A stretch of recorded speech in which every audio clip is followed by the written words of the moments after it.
Halo teman-teman semua, selamat datang kembali. Dalam kesempatan kali ini, saya akan membahas soal dualisme dalam agama Jainisme. Jainisme terkenal akan pandangannya yang sangat dualistik.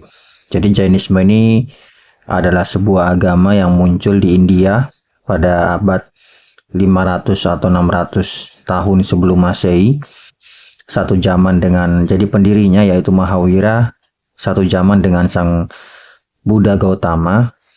Jadi bisa dibilang Jainisme ini agama yang pendirinya itu tuh sejaman dengan Siddhartha Gautama, dan agama Jainisme ini terkenal sekali memiliki pandangan yang sangat dualistik. Yang pertama, ada jiwa, roh atau daya hidup yang mengalami dan menilai realitas. Kemudian ada ajiwa atau hal-hal material yang tidak hidup, yang pada gilirannya terbagi lagi menjadi materi, ruang, waktu, hukum karma, hukum perubahan. Jadi dalam Jainisme ada dua hal yang ada dualisme ya, ada dualisme antara sesuatu yang hidup yang disebut jiwa dengan yang tidak hidup yang disebut ajiwa. Nah, nanti ajiwa itu dibagi lagi menjadi materi, ruang, waktu, hukum karma, hukum perubahan.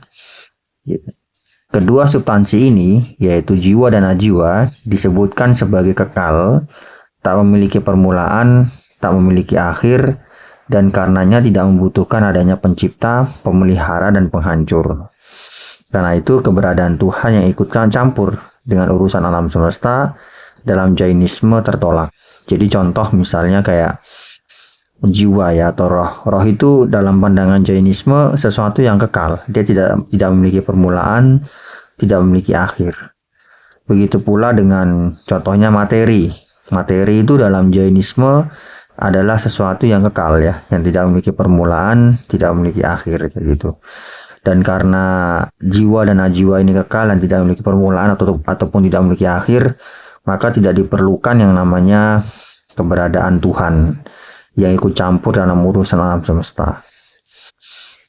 Kedua substansi ini, yaitu jiwa dan ajiwa, dipostulatkan begitu saja sebagai kekal dan abadi.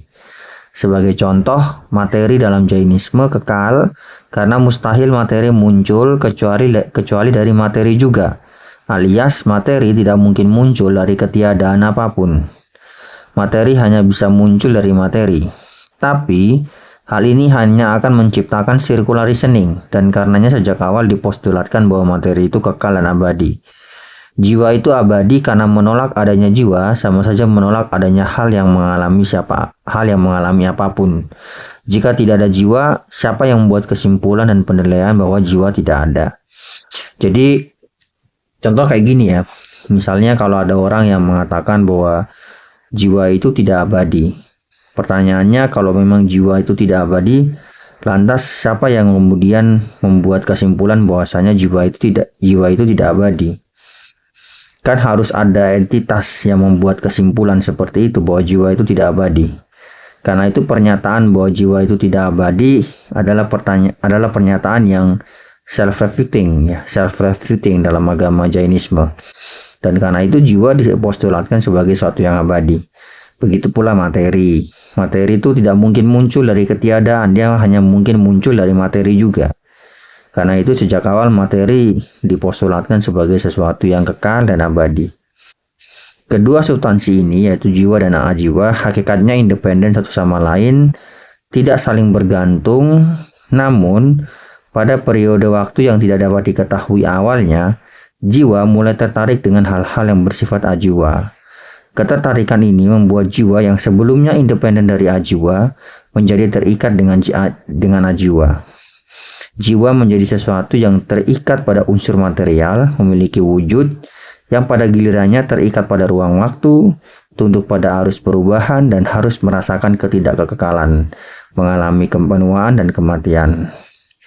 Nah, tujuan tertinggi dalam Jainisme adalah mengembalikan jiwa menjadi sesuatu yang independen dari ajiwa. Inilah yang disebut nirwana atau moksha. Dalam Jainisme, yaitu kembalinya jiwa menjadi sesuatu yang independen dari ajiwa. di mana dalam keadaan ini jiwa tidak lagi terikat pada materi, ruang waktu, tidak tunduk pada arus perubahan, dan terbebas dari siklus karma dan kelahiran kematian yang berulang.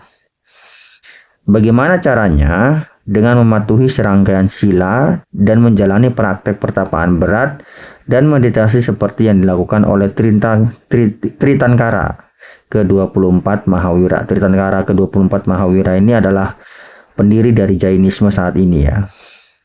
Pembersihan total jiwa dari materi karma dan penutupan total jiwa dari masuknya karma yang baru. Bagi Jainisme, karma itu adalah partikel yang tertanam ke dalam jiwa dan ketika berbuah mengkondisikan kelahiran dan takdir dari si jiwa. Dengan mentaati sila, menjalankan pertapaan yang berat dan meditasi yang ketat, jiwa akan berhasil membakar hangus semua karma yang ada dan tertutup dari masuknya partikel karma yang baru. Mereka yang mencapai keadaan ini disebut sebagai arahanta. Mereka-mereka yang jiwanya sudah tercerahkan namun masih terikat dengan hal-hal jiwa, masih memiliki tubuh dan sebagainya.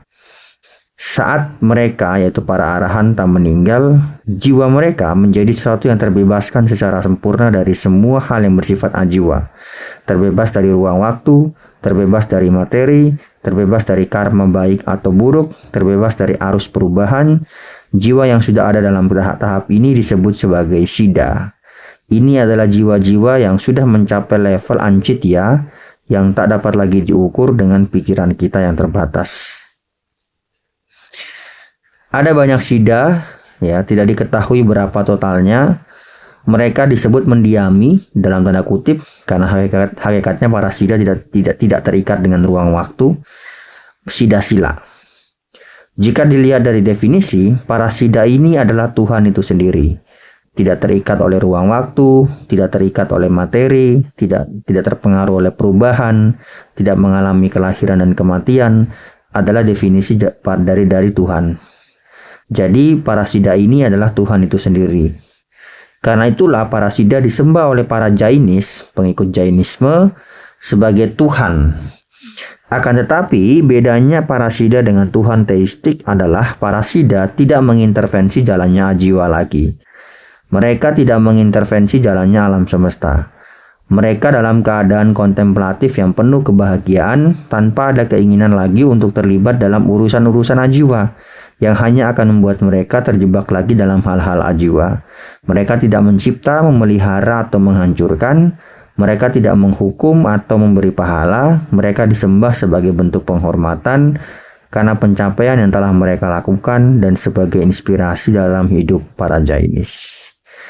Itu ulasan singkat saya terkait agama Jainisme, terutama dalam hal dualisme Jainisme. Terima kasih.